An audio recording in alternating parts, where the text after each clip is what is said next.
Hello everyone, good day and welcome to Alena TV. We are broadcasting from Toronto, Canada. I am Elsa Abraham, and in today's episode we are going to give you African news, and here is your headlines. Jared negotiations resume after 7 weeks break and Trump wins in. Fourth day of protest in Sudan after demonstrator has been killed. New Djibouti sea routes to reduce shipping time between Turkey, the Horn of Africa, from 50 days to 10 days. At least 12 migrants drown off the Djiboutian coast. And our last story, Egypt's president renews a state of emergency for 3 months. Let's go for a quick break. When we come back is our news in detail. The African Union announced the resumption of talks it's brokering to resolve a long-running dispute over Ethiopia's construction of a mega dam, which has affronted neighboring Egypt and Sudan. Talks will resume on Tuesday. South African President Cyril Ramaphosa, who chairs the AU, said in a statement on Monday. Egyptian President Abdel Fattah al-Sisi, Ethiopian Prime Minister Abiy Ahmed, and Sudanese Prime Minister Abdallah Hamdok are scheduled to attend the talks, he said. Ramaphosa's announcement comes days after President Donald Trump suggested Egypt could end up destroying the multi-billion-dollar dam. Ethiopia released a statement on Saturday saying it will not cave into aggression of any kind. It didn't directly refer to Trump's remarks, but the U.S. last month suspended aid to Ethiopia over its plans to fill the giant Grand Ethiopian Renaissance Dam on a Nile River tributary before agreeing with Egypt and Sudan on how the reservoir will be managed. Ethiopia has asserted its right to construct the dam and a linked hydropower plant, which could generate 6,000 megawatts of electricity once completed in the region.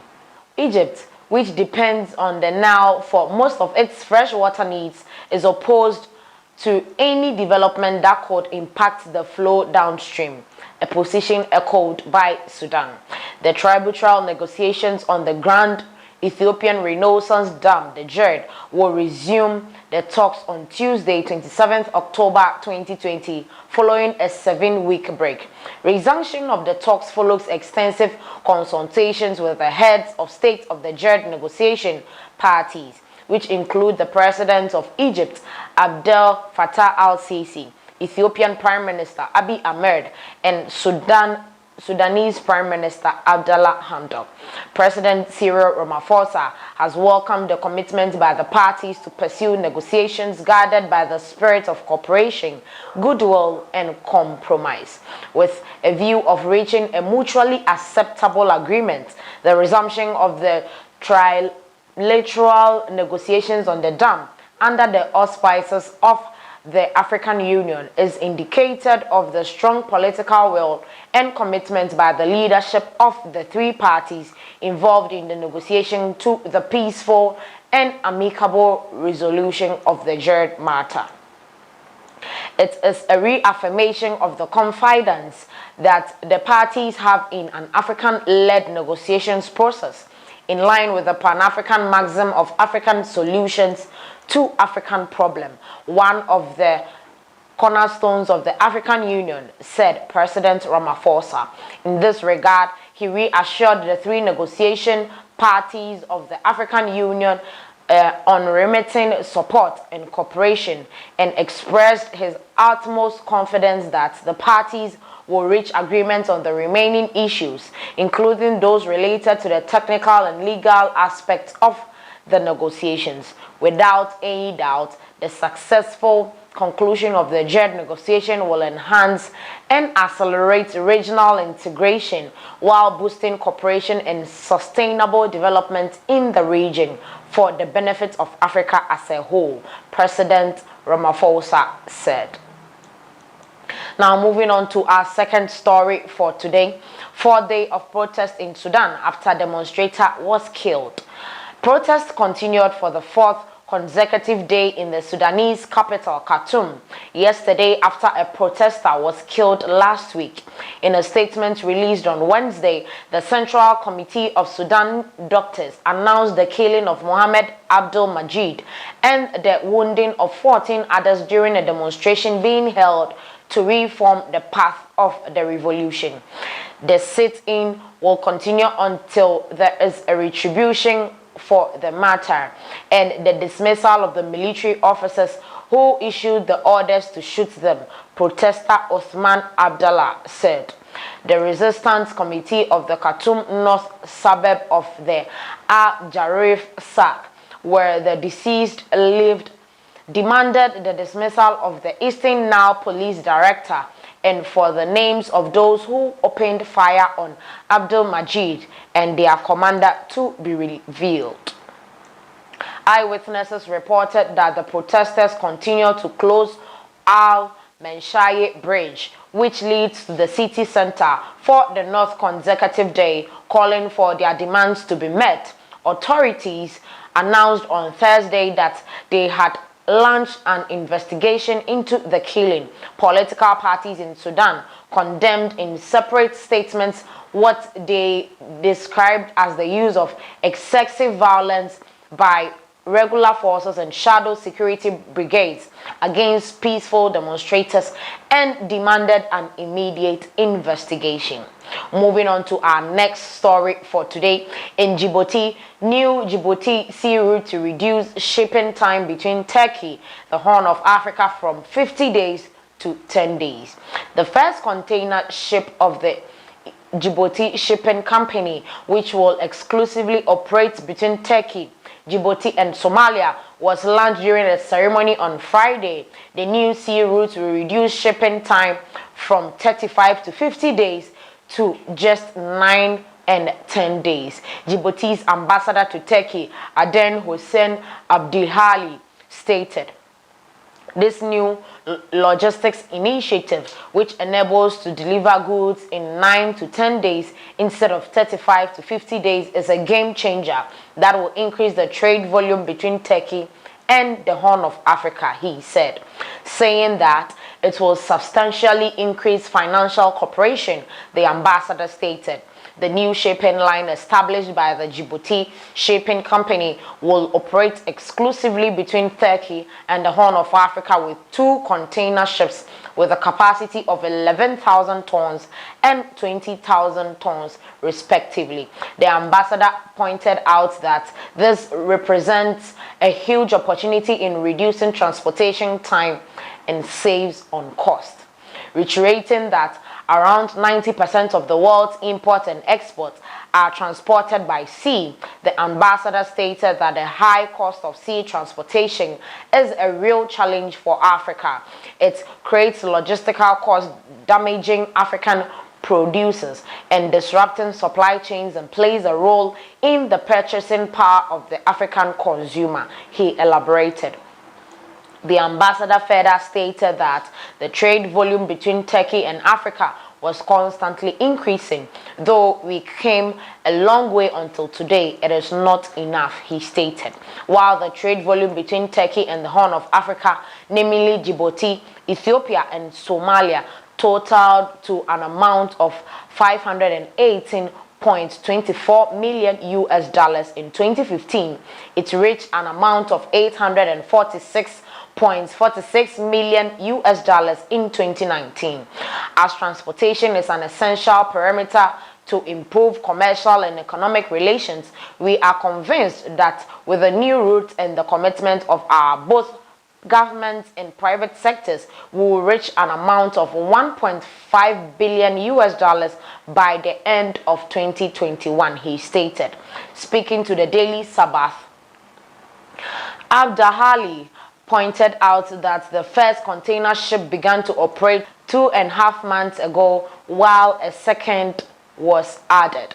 What we expect from Turkey is making things easier for business people from Djibouti and Somalia, he underlined. The ambassador explained that most are complaining about financial services and residency permits rather than transportation services. When a businessman is coming here, opening offices, employing people, and selling goods to the Horn of Africa. Every year, they have to line up for paperwork, he said, adding that the facilitating these processes was of high importance. The relations between Africa and Turkey gained momentum when the first Turkey-African Cooperation Summit was held in the commercial capital in Istanbul, with the participation of representatives from 50 African countries in 2008, and the second summit being held in Malabo, Equatorial Guinea in 2014.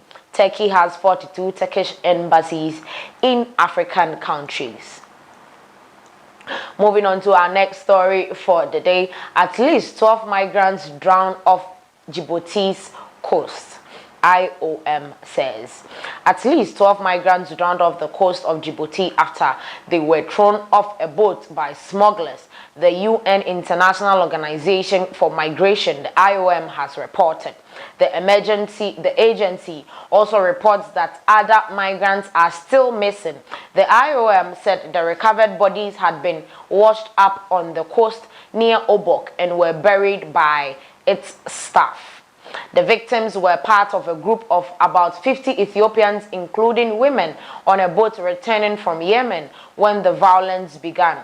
Some 34 migrants who survived are being treated for minor injuries and shock, and are being cared for by the UN agency and at its Migrant Response Center in Obok. The incident follows another that occurred 12 days earlier in the same area where migrants were killed and several others injured by smugglers. The IOM Regional Director for East and the Horn of Africa, Mohamed Abdike, condemned the killings and called for more efforts to protect migrants trying to reach the country. To say more needs to be done to respond to the migrants trying to reach the country, taking these perilous journeys and being exploited by smugglers who clearly have no regard for human life is an understatement, he said. Now, in our last story for today, Egypt's president renews state of emergency for 3 months. The Egyptian president, Abdel Fattah el-Sisi, has issued a decree for renewing the state of emergency nationwide for 3 months starting Monday, the state-run Amran newspaper said. The armed forces and the police will take necessary measures to fight terrorism and its finance, maintain security nationwide, protect public and private properties, and preserve citizens' life, said the decree, which was published in the official Gazette. According to the Egyptian constitution, presidential decisions to renew the state of emergency must be approved by the country's parliament. Al-Sisi's first imposed a 3-month nationwide state of emergency in April 2017, following the bomb attacks at 2 churches in the northern provinces of Garibia and Alexandria that killed at least 47 and wounded over 120 others. It has constantly renewed in accordance with the constitution. Egypt has been facing a wave of anti-security terror activities that killed hundreds of policemen and soldiers since the ouster of former President Mohamed Morsi in 2013. Most of the attacks were claimed by the Wilayat Sinai and the Sinai-based group affiliated with the regional Islamic State militant group. Meanwhile, Egypt has launched a comprehensive operation to uproot terrorism since February 2018 that killed at least 1,000 militants in the country. This is where we end today's episode of African News. Please like, share, comment, let us know your thoughts. If there is a particular issue happening in your country, let us know in the comment section below so that we could broadcast it for you. Please don't forget to subscribe. Make sure you hit the notification button so you'll be notified anytime we make a post. Thanks so much for watching.